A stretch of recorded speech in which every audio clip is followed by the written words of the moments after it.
my last purchase, I think, was at a Costco for pants. I go to Costco for pants. I like that you're making direct eye contact with Corey. About Costco. He'll relate. I don't know why I'm so sorry. No, I love Costco. I don't think you understand. Almost every episode we talk about Costco. Well, hello there. This is Jenny.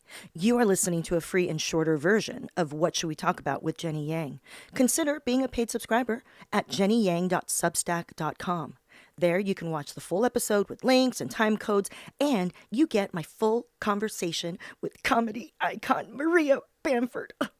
Paid subscribers will hear what it was like when Maria was that Target lady in the commercials. Her take on quote-unquote canceled comedians, including Louis C.K., remember him? And the one quality that really stood out about him. And life after being in a psych ward. And now, on with the show. What should we talk about?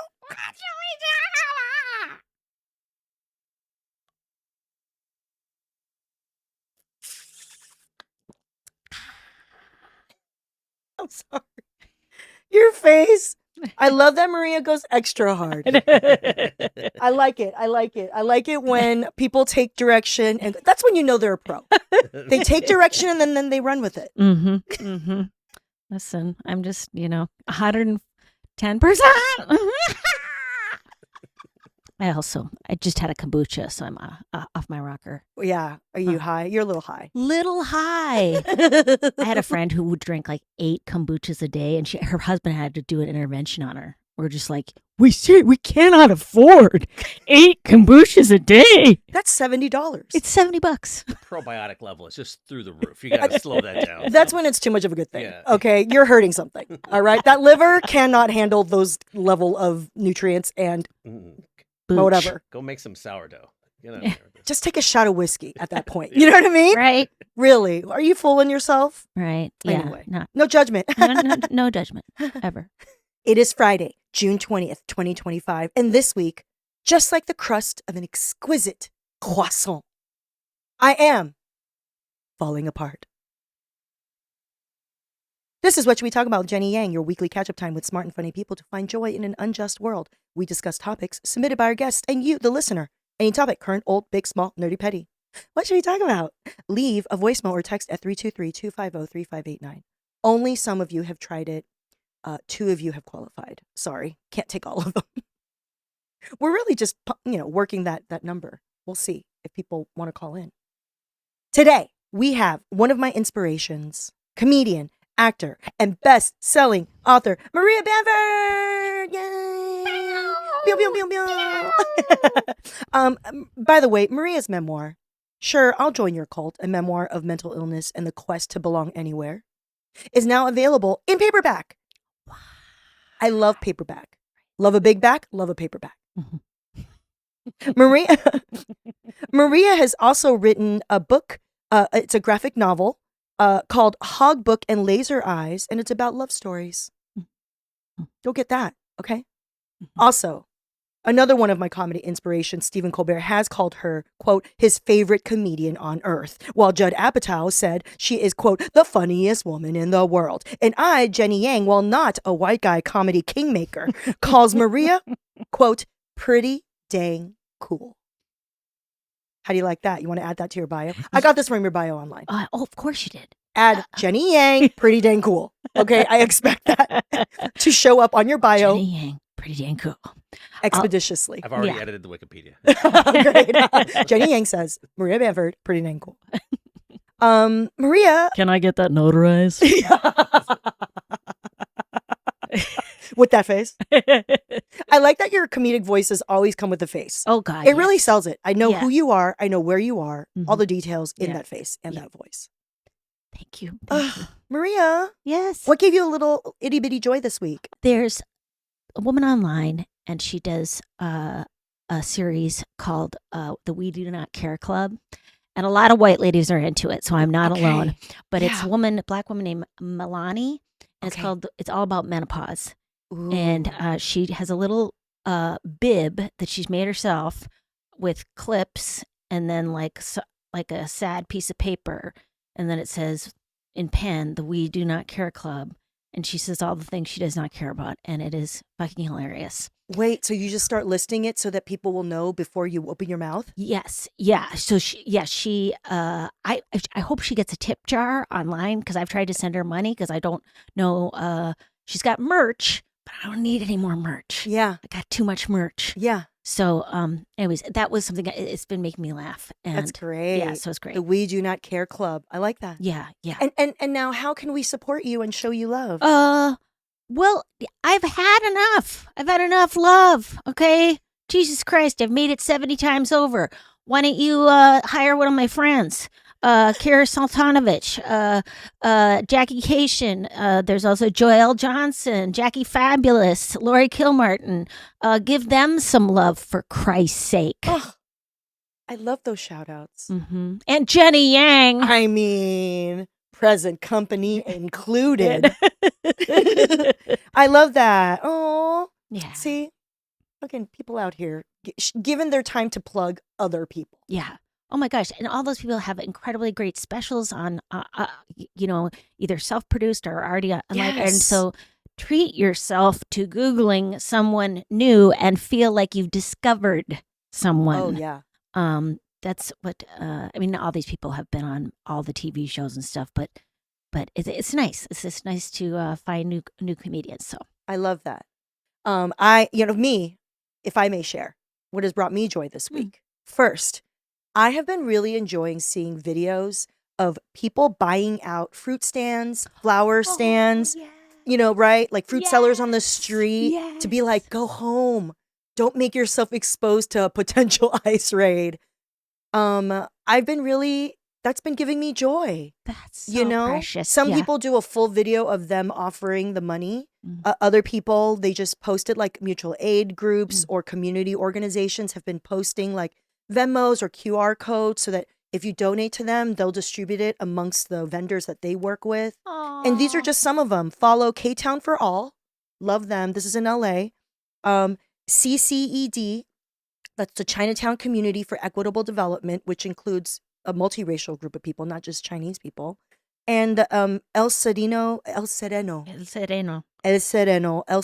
Night Market to donate and help. I'm really, excited to know that we could do this kind of direct support for people to stay home, but still not lose out on wages. And I love that you're writing your notes down because that is one of our regular agenda items, which is an action item. Oh my God, I love it. You wrote down an action item. I tried. There's a woman in Highland Park doing mutual aid and delivering groceries directly to families. Yeah. Here. So I just got that information from the Comedy Open Mic, which is at Scribbles on York Boulevard. I believe 57th. Okay. 56th. Maybe we can get that information from you after plug it in right here. Okay, great. And always on the final mic, heard but not seen, my co-producer of life, Corey Higgs. The Hello. co-producer of life. Hello there. So You too, dear. You know what? I forgot another thing to shout out that made me happy. nice. ICE whistleblowers. Apparently, the protesting is working.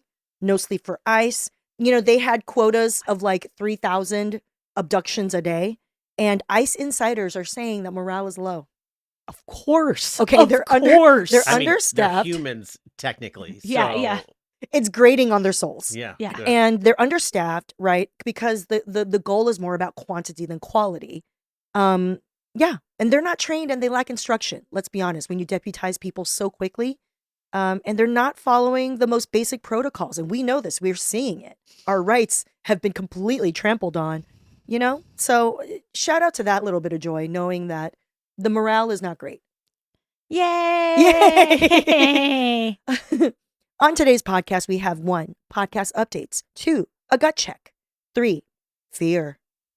4, feeling left out of any group while protesting. I wish I could make puppets. 5, the butt nugget of the week. The domestic terrorist, white supremacist who assassinated Minnesota Democrat Melissa Hortman and her husband Mark.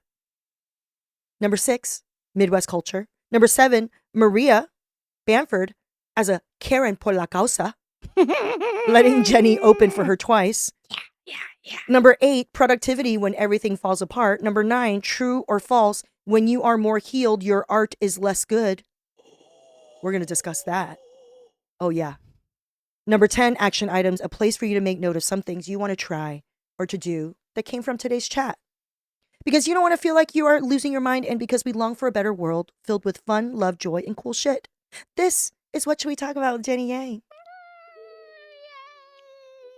Ooh, see, what's great about Maria is she does like sound effects and sounds. So that's the first time we actually got fake applause. Oh, that's not fake. That's rich. That comes from a deep bench. Thank you. Thank you. So first off, number 1, podcast updates. I don't know if you know this, but last week interviewed Margaret Cho, had a conversation with Margaret Cho, another Gen X icon. Okay. It was an incredible episode, to be frank. No pressure, Maria Bamford. No, I can't surpass that. She's wonderful. She's incredible. Yeah. I've met her a few times. Yeah. And she has incredible style. Like, I her mean, outfits 100%. are just. Yeah. As a person who, at my last purchase, I think was at a Costco for pants. I go to Costco for pants. I like that you're making direct eye contact with Corey. About Costco. He'll relate. Yeah, I don't know why I'm so sorry. No, I love Costco. I don't think you understand. Almost every episode we talk about Costco. I love it. It's Yeah. like, oh my God, let's pick up a raft of croissants and float down the LA River. Just a whole liter, just a jug of Jose Cuervo. Nobody has a drinking problem in our house. Oh, because we're just giving too many refills. We're frugal shoppers. We're frugal. Here back to podcast updates. When we showed the social media clip about talking about Dodgers, where you at? The internet mini exploded. Okay? Wow. So many people shared our clip talking about the Dodgers, calling them out for not speaking up about the immigrant population that bolsters them. Okay? Their entire economy of the Dodgers is from Latinos. All right? And so I just want to the team itself. It's all immigrants. It's all immigrants. Yeah. So I just want to shout out and say, great job, internet. Great job, LA folks. All right. The pressure against the Dodgers is working. They said some weird little thing like, tomorrow we're going to announce big plans for how we're going to support immigrants. The next day came, nada. Oh, nada. I mean, they said some shit about, we're not going to let ICE enter the grounds, but there's also people on the ground who are like live recording things and saying that's not really what happened. And so it's disputed, all right? Yeah. It's still not enough. So keep the pressure on, because it sounds like all of our protesting and social media pressure is working. Nice. Okay? Shame. Okay? Sounds dodgy to me. I wrote that. I got to get that joke in there. I dispute your facts, Dodgers. You are not doing enough for the immigrants. Also, from last week's episode with Margaret, the girlies love the idea, okay, that white ladies should weaponize their privilege for good. Yes. Karens for la causa. Meat shields. That's what I'm ideal for. Right. So, my talented friend, Julio Salgado, saw the video and was like, love the idea that like a yoga pant, iced coffee girly could physically confront ICE and keep them from abducting people. Yes. And truly, the art was so brilliant. Let's insert it right here. The art was so colorful and cute. It really encapsulated the idea that the white ladies can step up and use their Karen-ness for good. That I hope to be that white lady. Where is the right place to go? Right. So Like this is what I'm going to address. Thank God. Okay. No. This is it, because so many people commented on the video or shared it. Thank you for sharing the video and saying, put me in, coach. I was built for this. Like, they're saying all these things, Yes. all the white women stepping up, being like, I want to do something. Yeah. So I decided to write out, if you choose to accept this mission, Karen's por la causa, Rachel's for the resistance. Do this, okay? First, most important, do it with humility. Humility. I believe that's the only way to do activism anyway, because this is not an individual thing. Mm-hmm. Okay? It's all about stronger together, key on the together. Mm-hmm. So that's number one. Second, Download the 5 Calls app and start organizing your friends to do emails and calls to senators immediately. Do not pass the big, beautiful bill, aka the evil, gross bill. All right? Amongst a litany of other things, it's so evil, and it includes, supporting ICE, because ICE is currently over budget. They've already run out of money. Let's not fund them even more. Third, now, for the direct action part of confronting ICE agents, of being a meat shield, so to speak, look within. Okay, I need you to look within, white ladies. How much do you really want to put your body on the line? I'm ready. I don't have anything to do. If so, number 4, look up your local immigrant rights group, mutual aid organizations, grassroots organizations led by immigrants or immigration lawyers. Meet them, get trained by them, volunteer with them, fundraise with them, ease on in. Because to do direct action is actually a tremendous responsibility. Right. It is a very deep level of commitment that it requires. So it's great if you could do other things to build trust and respect amongst the organization that you're working with. All right. And the key here, the key word you're looking for is see if they have direct action work. Direct action is the terminology for the kind of activism we're talking about, where you put your body on the line. And in the current situation, they might be called a rapid response team. Some of it is just simply showing up to where ICE is doing a raid and, videotaping or observing. If it's direct action, that's separate. That's like physically putting your body on the line. That varies. The key here, if you figure out a way where you and others can be trained to be a Karen for la causa, you must accept that you might get arrested or hurt. Mm-hmm. That's really the unfortunate part. Physically hurt. And I'm no expert in direct action. I just want to let you know. I've just been around grassroots and political organizers for a very long time, or worked adjacent to them. And there is a real risk, right? So, it's not the kind of like, let me give the police a heads up because we're going to get arrested for the symbology of it. Like, this is raw. This is real. No, they're going to be mean. It's not planned. Yeah. They're going to be mean. LA County Jail. It's not cute. Is Sirius Satellite Radio. Yeah, for sure. So only do that if you have support, right? And if it makes sense given the local group that you're connected with and how they're leading the way. Because the last thing you want to do is to just go rogue, act out of pocket, show up to some kind of raid and be not in coordination with the local group that's working there, because it can be dangerous for everyone involved. Right. Okay. Right? You can actually cause more harm than good. So anyway, it's not just about you, but I'm so glad so many of you want to be Karens for the cause, And so we said it as a joke. This video was a joke, but out of responsibility, out of a sense of responsibility and duty, I'm like, I need to write this out, because this is the reality of it. If you really want to do it, if you ain't got nothing to lose and you want to enjoy your iced coffee and your yoga pants in front of an ICE officer, this is what you got to do. All right? It's so great. I really appreciate that guidance. I will follow through, and with humility, because I know I'm not good at many things. Aw. But if you join with a group that's already doing the work, they'll teach you. Or tell me something else to do. Hey, exactly. Why don't you go grab everybody some water? I'm great at standing in people's way, so right. I'm thinking that this is for me. But it's a very hard discipline. There's certain rules and training that you have to do direct action. Yeah. To not cause more harm than is necessary. Or not to escalate everything. Exactly. Yeah. Or to not hurt other people involved. Because you could just. Because you don't know what's going to happen when you're in a heightened situation. Yeah, it's pretty right? crazy. People will yell, or you might act out. You don't know. Yeah. No. Anyway, I thought I would just address that. This is so helpful. I'm so grateful. And yes, if I may speak to my silky white marshmallow lady friends, let's do this.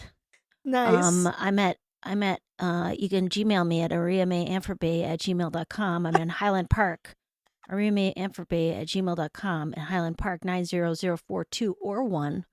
And if you want to share what you've learned with me, and because I would love to do this kind of work. So thank you. Yeah. Oh, I love that. Breathe it out. Number 2, just a gut check. Just a gut check.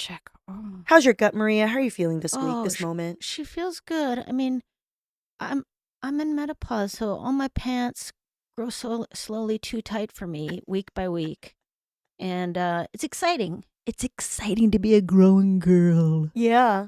But yeah, I'm feeling pretty good, pretty peaceful. That's great. Yeah, Oh, weirdly, I love that. but also I'm on a shit ton of meds. I'm on antipsychotics, and Let the people know. let the people know. Oh, I mean, I can't. I went to yoga. I used to cry every time I went to yoga. No more. Wow. No. Who's emotionally regulated? Right. This gal. Seroquel, 1,000 milligrams a night. I love that for you. A gut check for me. I just want to tell you, basically crying every day, but just empathy crying. You know what I mean? Yeah. And what has really gotten me recently is a video that was just like, it shows like landscaping and gardening B-roll, and in the words in the middle, it just says, "When you and your siblings are products of Mexican immigrants, so we have to run the gardening business to keep them safe." It just makes me think about all of those kids because I relate. Not that I had to take over a gardening business. I relate to that sense of responsibility you feel when you're the ones who knows English, when you're the one who grew up here, right? And it's a little bit of a power role reversal when you're an immigrant kid.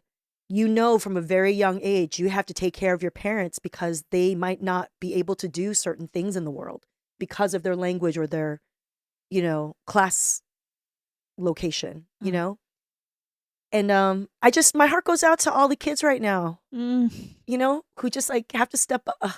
See, now I'm gonna cry. Yeah. Not on antipsychotics. No, yeah. Lots of emotions. Yeah. No. My heart really goes out to those kids that are the children of immigrants who are really who have been taught for survival to be overly responsible for their families and their parents, and who are right now taking over the taco stands, the fruit stands, the landscaping services. They're so strong, they're so resilient, and it's so hard. And I relate to all of it. Yeah. And so I just want to say that's what's on my mind. That's been in my gut. Is just thinking about all of these kids of immigrants and all of the sacrifices they often have to make because their parents work so hard and have so many sacrifices too, So shout out to, I forgot your username. Insert here. The kids who are doing the work for the landscaping service. This is sort of a comedy podcast, but it's not a comedy podcast with Jenny Yang if you're not crying. Right. This is part of the culture of the podcast. I love the new practice of clowning, which is stand up with nudity, crying, and a considerable lack of consent. I am all down to clown. How is it that you just so quickly summarized why clowning has made me so uncomfortable? She's weird. It's weird. I dated a clown for a year. You did? I did, and he was from Australia, so deep dive. And I lived in Australia for a year, and yeah, clowning. I love it because it is very vulnerable. Yeah. And kind of beautiful to watch, but there are some elements where I go, no. You can't put your genitals in somebody's face, even if there's like a piece of plexiglass between you and the person. That's your genitals in somebody's face, man. Like, I mean, even I get the beauty and the art of clowning. Yeah. It is the last thing you said. It's the lack of consent that really gets me. I can't go all in on it. I appreciate it though. Yeah. I love Natalie Palamida's special. Oh, beautiful, yeah. Right? Yeah. It made me feel so uncomfortable, and I was like, that's art. You know what I mean? Right. Well, and it's so it's fun. It's fun, like and scary, which I think that's what I like to go to live performance for because you just don't know what's gonna happen. Yeah. The chaos, the subversiveness. I went and we saw this it's jazz funk player Angel Dawid. She's out of Chicago. Ooh. Anyways, incredibly talented, but the first 25 minutes of the show was her screaming at the white people to get the fuck out. What did people do? Did they get out, or did they just see it as a performance? So many white people, so everyone's like, okay, so what do we do? And then she goes, you know what? You stay because I want you to feel as uncomfortable as I do all the time for the next hour and a half. And it's love that. Yeah. And then I think she had like a Venmo up of like where she goes, you just give me money, and I was like, right on. Okay, now I understand the assignment. I love that. For a while, I sometimes do it, but for a while when I first started, I used to come out on stage and speak in Chinese for like 2 minutes, Nice. maybe, and just talk to them. But then kind of do certain things where you can kind of tell I'm telling a joke, Yeah. And then they're like, "Oh, I get it," It was silly, but that was like my attempt at like making them feel. And then sometimes I would say that to be like, "And that's how I felt growing up as an immigrant," or whatever. Yeah.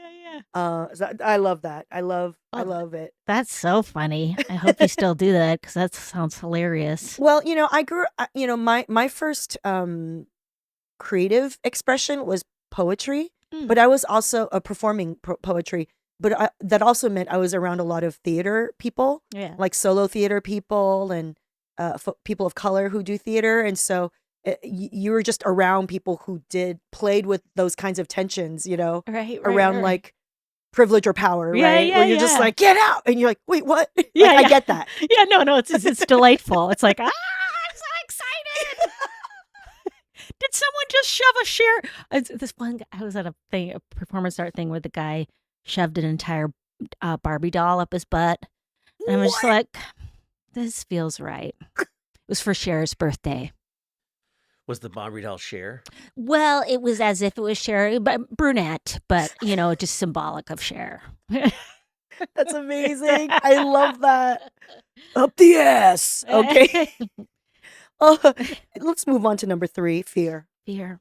When I asked you what do you want to talk about, one of the topics you said was just fear. Yes. Yeah, I think just of not doing the right thing or not like I'm definitely a virtue signaling person because that's the only way I can get myself to do nice things sometimes is to tell every fucking person about it. Guess what I just did? Shut up. You know what I just did? Can I tell you? Can I tell everybody what I just did? But just like wanting to do things that are helpful and then not being sure it is helpful or but yeah, so that's I guess fear about that, and also fear of the unknown. Like it's weird, but Yeah. like it's at least our part of the world is very weird and scary and feels Mhm. just like, I mean, it's definitely, I'm getting Holocaust vibes. I mean, it's already Ooh. happened with Yeah. so many people, well, not getting healthcare in our country, but all the aid that we've cut off to all these different countries. Sudan. Where children don't have, HIV medication. It's just sickening. Yeah. And then going, okay, what do I do? Yeah. And then my brain kind of explodes. And then I go, I better get to an open mic and talk about this. Ugh, I like that this is the cycle of thought around the fear. Yeah. Well, let's talk about virtue signaling. I don't think that should be a thing. I don't think we should worry about it as a thing. Okay. I think, we are social human beings. Yes. And us seeing someone else do something good enables more people to want to do that. There's a word for it. There's like some kind of psychological word for it, Yes. anthropological word for it. I forgot what it is. It's social something. Yeah, because I would always do you ever get mad at like when they do benefits and they sell these tables for like $10,000 a piece, and then they have a Yeah. weird auction and it's all these people. I host all of those things. Oh my God. It drives me crazy. Tell I'm me like, why. because it's like, why don't you all stay home? Stay home. Just give all the fucking money that you got to whatever, get dressed up tonight, and just give that a shit ton of money to the downtown women's center. Why do we all have to, go 64, 36? Like, what is going on? Maria. Or have the poor woman, the person who's receiving the services, have to get up and speak? Like, Yeah. motherfuckers. It's just, it just makes me so mad. It makes it, the way you put it makes it sound very distasteful. I'm so sorry. I also bomb at benefits, so I have a really bad. Is that right? Oh my God! Every time when you're hired for do a benefit, you're hired by a fan, right? Somebody who's Yeah. into you. But the people they're trying to get money from are not fans. Right. And I'm not good at that job. I'm not a likable person. I'm not a lot of fun on stage. I'm not a good time. I'm not like, hey, everybody. I'm like, Yeah. I'm more like, I have a quiet, well-written thing that I've rehearsed 1,000 times, and I Yeah. cling to it like it's an iron lung. Right. No, I get that. I get what you mean by superficially you're not a good time, because hosting or being a comedian for a fundraiser like Yeah. that is a different beast. I am very good at it Which is awesome. But that's great. because I desperately need to be liked. And so I have played up that ability to hold court all my life. And it does require a kind of wanting people to feel good. Mm. And I think because of the nature of your style as a comedian, you're intense. Like, Oh, even yeah. though it's like Yeah. even though it's like fun voices or like cutesy things, sometimes it's intense. I would. And people don't want to feel intense at a fundraiser because they're getting dressed up. They're like, maybe this is about a very terrible topic, but we at least can pretend we can enjoy it while we raise money. So it's like the whole setup is very specific. And so you throw in a Maria Bamford, I can see that, where you're just like very intense. You're just like, I'm giving you my art. Yeah. The last time I did one, about 2 years ago now, and that's when I said no more. Schizophrenia research. Oh dear. Guy who hired me had schizophrenia. We should have just had lunch. The people he's trying to make cash from are a bunch of wealthy winos in Napa Valley. Yamanika Saunders goes up, destroys, as she Yeah. always. I mean, she's incredible. Right. She brings me up on stage, and I just tanked, and Why? I just think at that point everyone had some drinks, and just I think it was also more of a conservative crowd. It was people with a Oh. lot of money, and Yes. it's like, I'm not what people want to see. What was weird too about this fundraiser, when I found out more about the nonprofit itself, Yeah. is that it was all about the philosophy of treating people who have symptoms of schizophrenia. So it was run by this man it sounds like his parents kind of funded it, Yeah. and which is a human rights issue in mental health. Like, some people feel like, hey, my schizophrenia, quote unquote, is a part of who I am. Right. I don't want it medicated away. Right. So I felt really bad afterwards that I did that thing, and I'm like, oh no, I'm making everybody Stepford wives, Right. who aren't interested in it. But then Howie Mandel closed, and everyone was happy. Everything was okay. Don't worry, everything was okay. Howie Mandel saves the day. Oh my God, people are so grateful. Oh my God, it's Howie. He broke the tension. Oh, people fucking love. Well, Howie Mandel's definitely I'm a likable guy kind of a comedian. Yeah, totally. Oh my gosh, he's hugely enjoyable, and I get it. Yeah, I wouldn't want to see me. Number one, I already know my act, but I also, there's. I would argue that you're likable, just in a different way than like a Howie Mandel. You know what I mean? Because you're highly likable, Maria Bamford. Well, that's what my mother told me. So fear. So you cope with fear by going to an open mic. Open mic. I go to. Well, what I'll do is I'll take a small action, like I go try to sign up with a mutual aid thing about sending money for groceries, or if I can deliver to a family. Yeah. I signed up to do. There's a mutual aid thing that works out of Highland Park that delivers to people on the river, and I'm going to do that Saturday morning. Cool. They have that, and I've done that before. Like, it helps me to take actual actions to do something, whether it only helps, a few people or what, I think that's my OCD thing of like going, it's not enough. it's not enough, Right. because it isn't. It's never going to be enough. Never. So, yeah. There was the Highland Park, the No Kings rally. Yeah. So went to that Oh, and nice. wandered around with my sign with my friend Courtney, and yeah. I mean, it's like I don't know if you ever been to protest and go like, am I doing the right thing? Is this, or am I yelling too loud or too, you know what I'm saying? I Yeah. don't know. Or because I'm a part of gentrification in my Yeah, neighborhood. And right. so it's like, should I even be here? Shouldn't I just buy everybody tacos and leave?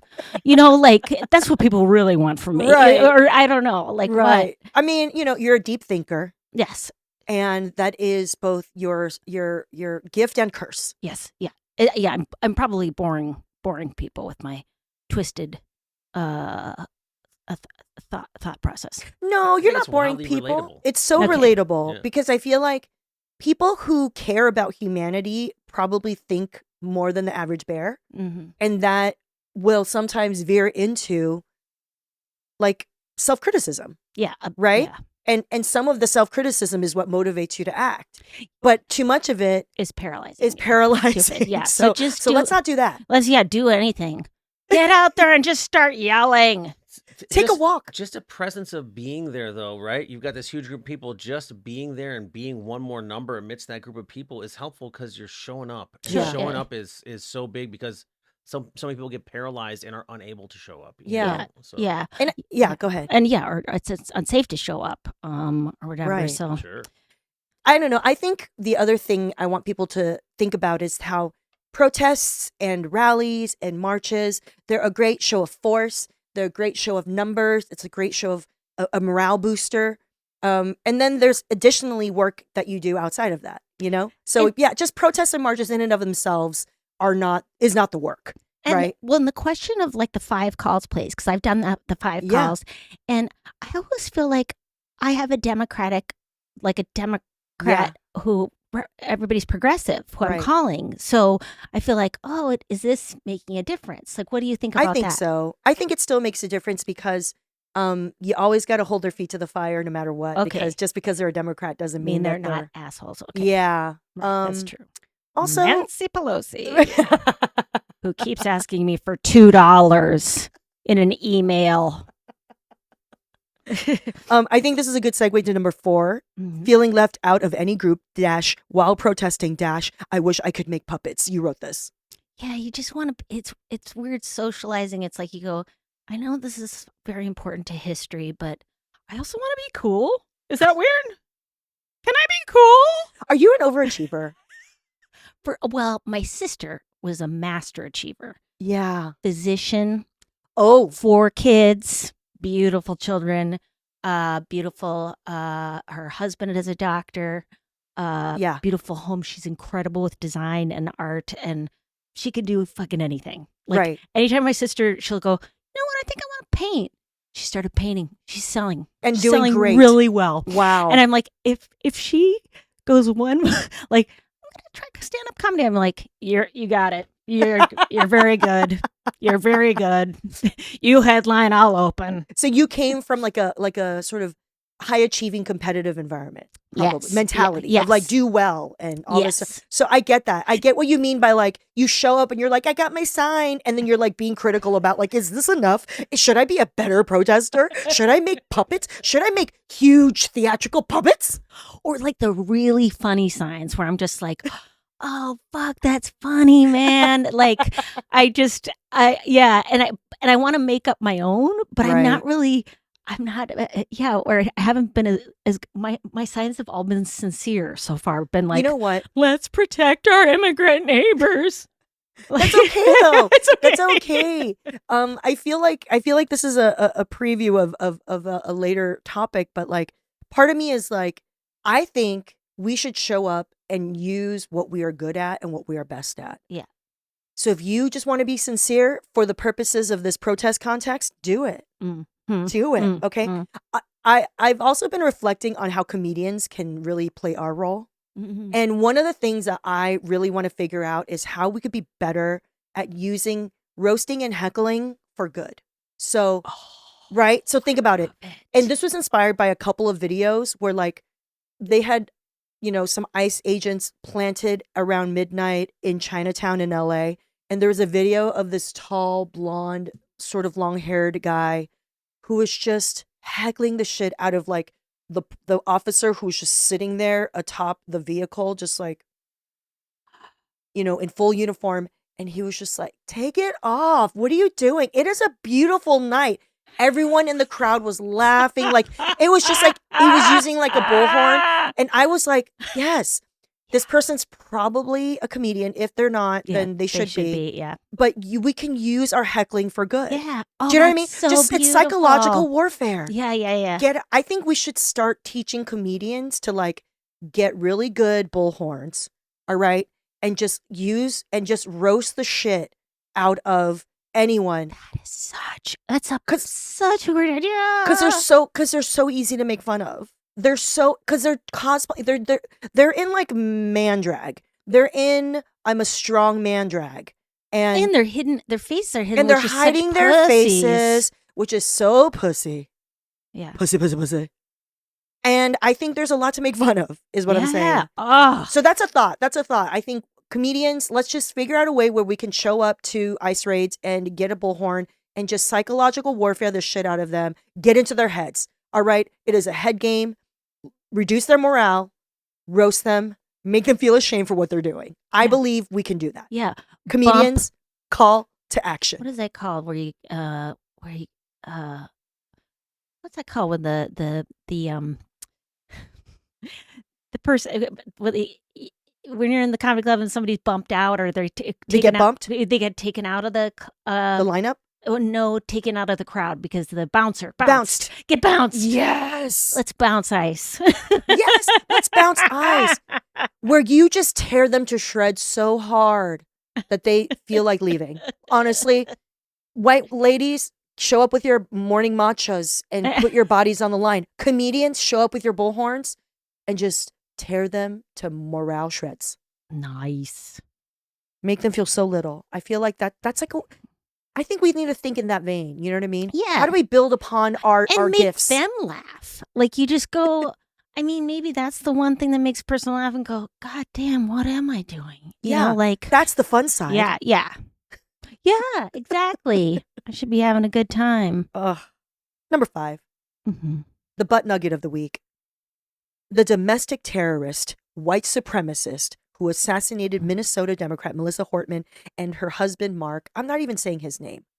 Okay? He looks like a white supremacist goon. Just imagine a white supremacist goon who is impersonating a cop, which is what he did to try to get into people's houses. All right? And you're from the great state of Minnesota, Maria. How heartbreaking was it to hear about this? So sad. And just like the weird text to his family. Keeping in touch with the family as I assassinate people. You know, you gotta make sure everybody knows where you are. What a fucking idiot. It just like, it's so gross. Like, so, yeah. It makes me sick and sad and angry. And, it's like, it's just awful. Let's call it what it is. This is a political assassination. For sure. Because he had a manifesto. He had a list of over 45 names, all Democrats. Yeah. All Democratic electeds or official people, and a list of abortion providers. That's what also gets me, is that this man was ready to go on a huge rampage, dressed up, faking a cop.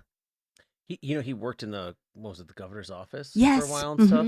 And he was a big pro-lifer. And so he was super against all their pro-choice rhetoric and such. And that's kind of where he lost his beats. Apparently a big Trump fan too. Yeah. So, of course, rest in peace, Melissa Hortman and her husband, Mark. We have crossed so many lines in this regime around political assassinations, around trampling personal rights, around the police state enabling things like this to happen sometimes. I'm not saying allegedly. No. Allegedly. But I have questions. Sounds dodgy to me. When our house almost burned down in Altadena, these 2 cops pulled up in an unmarked SUV, big black, massive thing, and they get out of the car and they're like, "Excuse me, man, what are you doing on that property? Excuse me, man." Like, I'm just getting my library books. I put some library books. He says, "I just make sure you weren't one of the bad guys." He said this to you? One of the bad guys. I'm like, what does that even mean? I'm wearing 17 friendship bracelets. How do you think I got them? Of course, I'm one of the bad guys. But yeah, no, it's weird. Like, yeah, it's just these now becoming normal. Police, state, like, Yeah. oh, suddenly, yeah, the cops are here, or people are being removed, and it's like, and life goes on, which reminds me just totally of everything about 1930s Germany I've ever read. Yeah. What gets me is that this cop said, "Oh, ma'am, just double checking if you're one of the bad guys." It tells me so much about how so many cops play this like black and white vision of a world out in the story of their lives to be able to do the work that they do. I'm a good guy. I'm here to save you or save property, honestly. Or kill you. Or kill you. Yeah. And it's me against the bad guys. And unfortunately, so many people can be a bad guy in their definition, in their eyes. Yeah. It's so loose. No, it's just, yeah, it's super spooky. Yeah. I'm not a fan of the cops. Although I do like a little mouse cop that I did read about in the Richard Scarry's Busy Town. That cop seems like he's just trying to get people to slow down. A crocodile was going a little too fast. Got it. A mouse cop. Mouse cops are okay here. Yeah. Okay. They're just protecting the cheese. You know? Listen, right? the cheese got to be protected. Mm-hmm. Any Midwesterner knows. With me around. That's Oh, jeez. Speaking of which, number 6. Midwest culture. Midwest culture. Let's talk about it because we have the great Minnesotan, Maria Bamford here, as Yeah. well as the great Wisconsinite, Scotty, Corey Higgs here. And I just wanted to address a theory of mine. I wanted to know what the Midwesterners in the room think about my theory. Love it. Midwest culture. I believe it is the American regional culture that is the closest to the culture of East Asians. Oh. Case in point, passive aggressive, Yes. non-confrontational, Yeah. a little quiet until you get really drunk. Are these not 3 compelling arguments to connect Midwest culture with East Asian culture? Discuss. Okay. I have not traveled very much in the world, which Okay. is very Midwestern. So East Asia, when you say East Asia, or what country? Japan, Japan, Taiwan, China, Korea. Okay. I don't have very much knowledge about that except through friends who are 3rd-generation immigrants here. Yeah. So I'm trying to think. That's probably why I do feel comfortable with them, because they don't talk about their feelings at all. Nobody talks about their very feels. Midwestern. Yeah. Yeah. Yeah. It's Danish-ish, German-ish. Mm-hmm. Just drink a beer about it, Yeah. right? Yeah.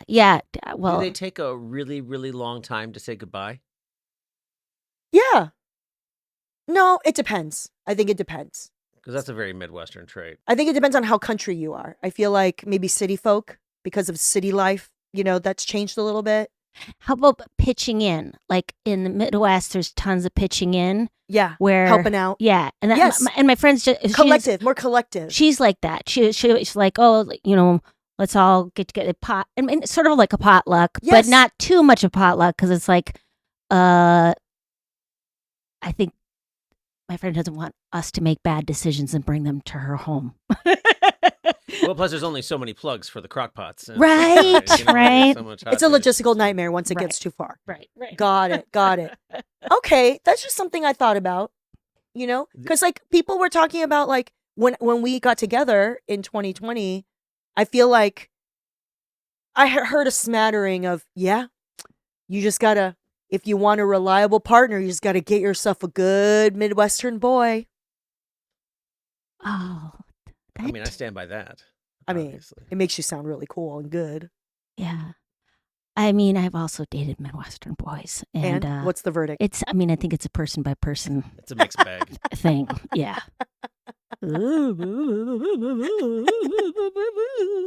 Is that your impression of how they talk? I had a boyfriend in high school who he runs a pro-life pregnancy clinic with his wife. Yeah. So gross. I mean, there's a large difference too in the Midwest between the cities and the country folk. Yeah, I would too. agree with that. So there's a big swing there. Yeah. Well, I think everywhere in the U.S. there's pockets of progressive in every city now. Yeah. So every city has we have 3 coffee shops, and you can go there and feel somewhat welcome. Can I just say that I do believe that Maria originated the white lady voice for comedy. You know what I mean? It's Just a pioneer of the white lady voice. And everyone can do it. I hope it, yeah, it's just, I worked a long time in offices, and so I've heard my people, hey, does anybody want cake? It's so good. You're not going to have any cake? Oh. I rewatched some of your clips from your stand-up, and that was one of the bits around working at an office. Yeah, I bet it was. Oh my God, I was dying because there's something charming about office culture, honestly, that's it's very predictable. Yeah. Right? Because there's a very narrow fenced area that you're allowed to be yourself in or be professional, you know? Yeah. And so that's why only that. What are we having for lunch today? I remember that was maybe something that's not this, maybe some Quiznos or whatever. I forgot whatever your punchline was. I was like, oh my God, where do we want to go for lunch today? That's literally my first office job. Yeah. And I loved it. Oh, that's the thing. You look forward to it because you're locked up in these gray cubicles. And so what will bring you delight other than the pure carnal pleasure of eating? An Italian sub. That's not too spicy, not too fishy. No, God forbid we have a scent in the office. Oh. My favorite office days, they'd bring in the Chick-fil-A fries in just a huge container with 20 dipping sauces. And be like, we've got Chick-fil-A fries. And you're like, oh, so exotic. Right. The way a shareable food, donuts, there's donuts in the break room. Like the way that it daisy chains as a message around the office, how excited people get. Oh my God. You ever had somebody in the office who has a small business out of their cube? Who's also selling shit. It's just a bunch of Aramark. Oh, I worked at Aramark. You did? I worked at Aramark Uniform Services. Yeah, for about 2 years. Is it Aramark or no? I'm thinking not Aramark. It should be Oh, you're thinking Amway. Amway. That's what it is. Sorry. No, this is a woman who would hand paint her own lawn ornaments and then set them up around her cube. So she would display it in her cubicle. Oh, yeah, You guys need some gnomes? Yeah. Every time you'll be like, Susan, here's the report. And she'll be like, oh, yeah? Hey, take a look at these. Half off. That's Susan's voice for sure. Half off. This one I spent 10 hours on. Just a little figurine that she painted. It's just good for my mental health. Oh, I love it. Midwest culture. That's I think of office culture. I think of polite culture. All of that. I love that. Yeah. Yep. We're zipping right through because I want to get to these. Yes. Maria. Yes. Number 7. Maria Bamford as a Karen por la causa.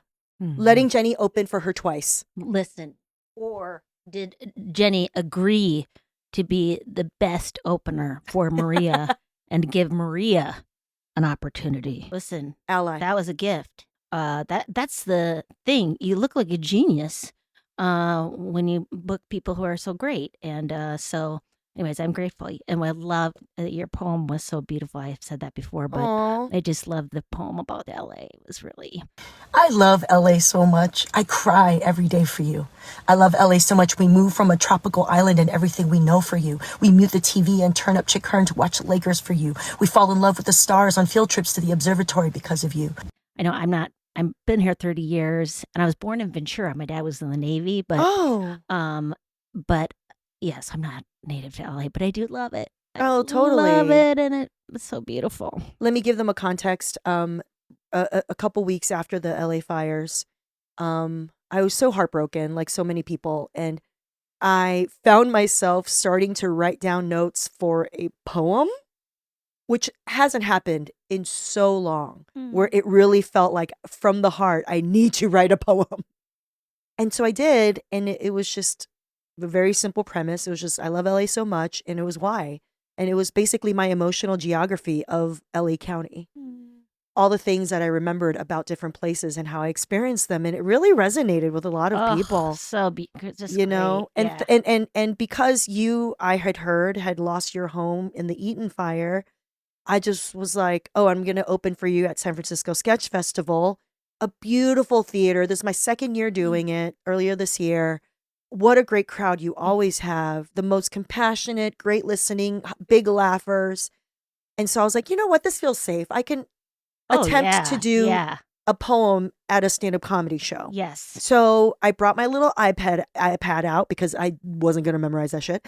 And I just said, I went out, I said, hello, everyone. I have this out because we're going to end my set with a poem. Is that okay? And they were like, yeah.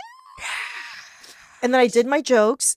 And then at the very end, I recited this poem. And that was the first time I performed it live. Oh, I didn't know that. Because Oh I my had God. performed it for the camera for a video on my Instagram and TikTok.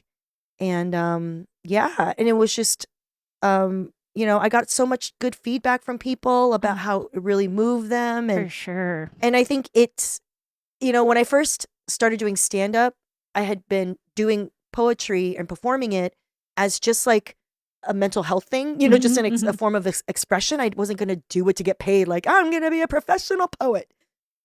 It was purely because I felt something and I needed to get it out. And it was such a direct connection between my feelings to my thoughts to the page. Okay. And I remember when I started stand-up comedy, I said to myself, I know this is hard now, but I really hope that I get to a point in my stand-up where I feel that same process, that direct line between my feelings, my head, and the page and, and the audience.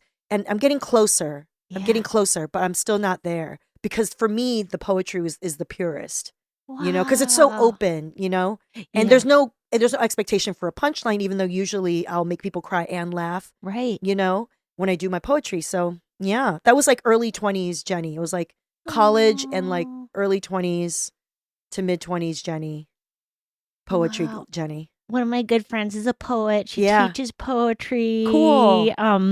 And yeah, it's just a lovely, like that love of words too. Yes. Like words are so, yeah, I just love finding out different words for things or, yeah. And it is, I could see how, because stand up, I always feel like there's an aura of defensiveness around it. Yeah. Like sort of like cleverness Yes. or, I've got to win or something. Yeah. I don't know. That's I what gotta goes get in 'em. my head. Yeah. I gotta get them. Yeah. Yeah. So, that's, man, maybe I should work on some poetry. Yeah, and I just wanted to thank you because God, it was thank such you. a highlight of the year because of me performing for your audience. Two things happened. One, someone in the audience worked for Substack, the company, of course, it's San Francisco. Oh my God, that's crazy. And I had mentioned that I had this new Substack that I was like about to launch a podcast that you're watching right now. And she reached out. She worked on talent development for Right. Substack. So she reached out, and now I have a resource in Substack because of that. Yes. And then we had people from the Mental Health Association of San Francisco in the audience. Awesome. And because my topic was around having crashed out, having burnt out, talk about mental health, they reached out to me and said, can you give a keynote about comedy and mental health? And I had never done that before. A 1 hour keynote for a conference. Only 2 keynotes at this conference. Angela Davis, Holy and me. shit. I was like, holy shit, this is crazy. Oops, don't say crazy. I love that you're like my peers, me and Angela. Just me and Miss Angela. Just me and Dr. Angela Davis. Oh my God, that's so great. I'm so happy. And they were lucky to have you, lucky to have you. I put in so much work on it. I put my heart and soul into it. Yeah. It was so good for my own process. Right. To talk about how has comedy and mental health come together for me. So I created this whole PowerPoint presentation. It included some of the stand-up comedy, some of the stories that I've told in the past, kind of woven together Right. to hopefully be useful. Yes. And basically, it was a whole PowerPoint. It was a whole, keynote about how comedy can be used for mental health. Oh, okay. And sometimes to mess up your own mental health. Yeah. Ugh. I know that is the issue. Like, I feel like show business it speaks to so many people who have mental health issues because it's an addictive process. It's It the intermittent is. reward. It's the rat getting cocaine. Sometimes that keeps coming back for it, so Totally. it's it makes sense that everybody wants to be in show business. It's an adrenaline rush when everyone laughs.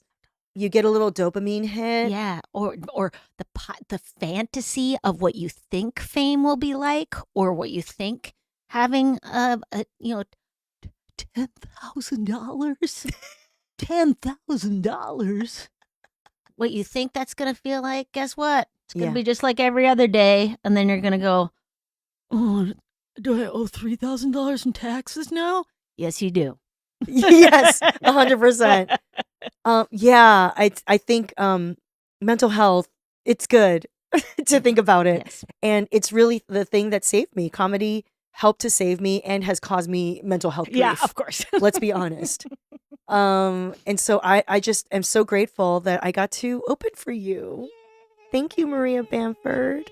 I'm glad the crowds are good. I was just, I think sometimes people do get drunk and they're real jerks, but they don't know it because they're drunk. Exactly. I'm doing great.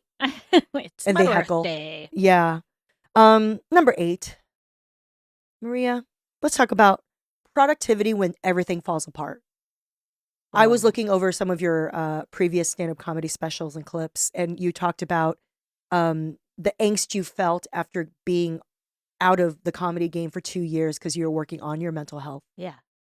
right? You Yeah. had gone to a clinic or an Yes, inpatient, a psych psych facility. ward. I went through the outpatient treatment program, which is 8 weeks long, twice, and I got a certificate both times. Ooh, I feel very rewarded by certificates, so that'll work on me. And so you talk about these vulnerable things. You admit that like it was kind of hard for you to come back and be like, because you were worried. Oh, I'm out the game. Are people going to be like, is Maria still doing stand up? Is she doing, and also you felt like you weren't as productive after your break. Yeah, and also the one thing you learn is nobody's thinking about you. We're all thinking about ourselves because we're Yes.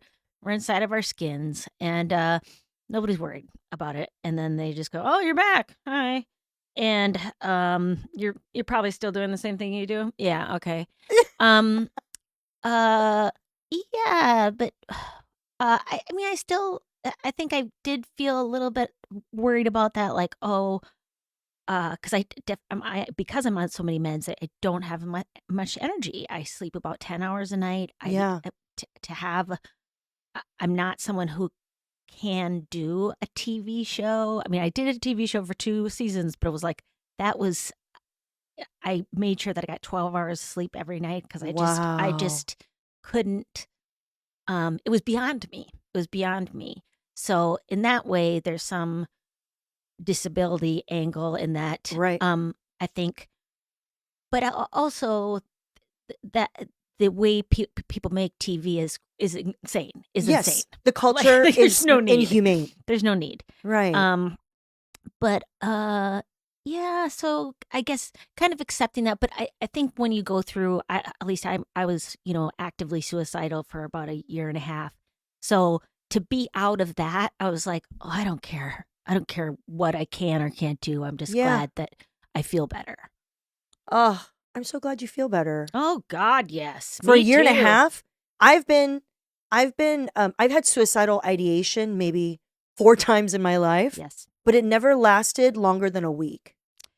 That's That's wild to me to think that you were dealing with it for a year and a half. well, and this was an ideation. This was Right. plans. No, Got- totally. got- I was in the step before you had to like 4140 me for sure. yeah, yeah. It was like, but for actually like fully want to do it, yeah, Yeah. that sounds awful. Well, and I always feel like suicide ideation, is just sort of a way of like kind of pressure relief of like going, Yes. oh, I wouldn't have to deal with whatever this situation is Yes. right now.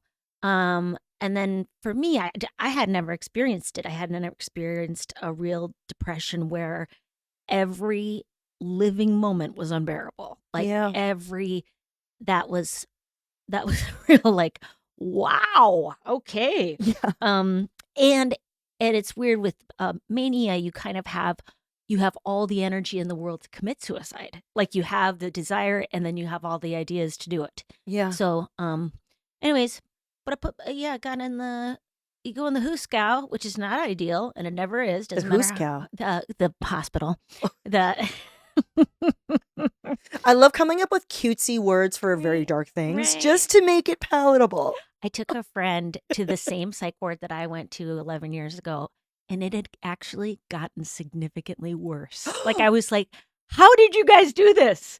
That it was just like they had cut off even more outside areas, like because Oh, it's all no. about insurance. Yes. So all there Lower was risk. was one cigarette bucket, and then like next to a bush. No weapons, no things that you can hurt yourself on, nothing. And the only way you can go outside during the day is if you want a smoke break. So if you don't smoke, you're going to take it up. So everyone took up smoking. Yeah. Right? So That everyone was like starts me. smoking. I did that I worked at a call center for a Yeah. while there in Milwaukee, and the only breaks we could have were smoke breaks. And so then everyone there became like, just gonna get a bum square real quick. I want to go outside for 15, need some fresh air. That seems weird counter. completely backwards. Like maybe I just want to be outside to breathe air. Can I smoke the air? Can I inhale the air? It's so weird. And it's so funny. So they used to have these, what are the things they put on the wall where it's like a quote, like it said, live, love, laugh, or whatever. Yeah. So they had those in the psych ward. When I was there, they were actually, stuck on there. And then the last time I went recently with a friend, they were all scraped off, so you could only see like parts of because people get pissed off and she's like, oh, baby laughed so hard. That's really funny to be like, no, this purchase from Marshall's will be the death of me. Yeah, No, yeah. live, laugh, love. Am I living? Yes. Am Yeah. I loving? No. Am I laughing? No. Yeah, and you're in It the just says live now. yeah, you're in a psych facility where it fucking sucks. Like it's Yeah. not. I mean, it's. I think people prefer it to prison, which is our other mental health facility Right. available in LA County. I had a friend. I don't know if this has happened to you, but I have a friend who is unhoused, and there's more and more people who, as I get older, my friends are Yeah. on the edge of unhousedness and have issues with mental health. Yeah. And so a friend who sleeps outside, and I was like, oh, okay, listen, man, let's go to the Department of Housing. I'm going to go with you, so it's going to be great. Yeah. I go down there. We go through the Tesseract and the Wrinkle in Time and the Wind in the Door. And then there's a Hobbit, and he says, yeah, there's no housing. All right. Okay. All right. Then I said to my friend, well, you know what? I bet we can afford to get you a place in Glendale. Yeah. And, pay up front for a year and have you live in Glendale. And my friend says, who lives in Santa Monica on the street, said, yeah, I don't want to live in Glendale. The last thing we have is dignity. That's true. No In one the wants to live in Glendale. Not when you get those beachside views of Santa Monica. But you know what? That it's funny, but it hits on something that I feel like people don't think about enough, which is even when someone is down on their luck or they've gone through a trauma, sometimes they want to exercise their their agency. Well, They want to be able to have some level of control of how they live their life. and esteem for themselves. Yeah. Like, yeah, it's like, Yeah, I am a Santa Monica zip code, not a Glendale zip code. yeah. And it was also part of their community was Right. still in that area. And it's like, Totally. there's all these things. It's like, yeah, okay, you can we can put everybody in mini housings, those tiny houses that are Totally. right next to a freeway Yeah. exit ramp. Yeah. Wow. I like, so yeah, Ugh. living his best life or not. Yeah. Uh, So productivity when everything falls apart, how has your definition of success changed since you got out of the psych ward? Poop it out.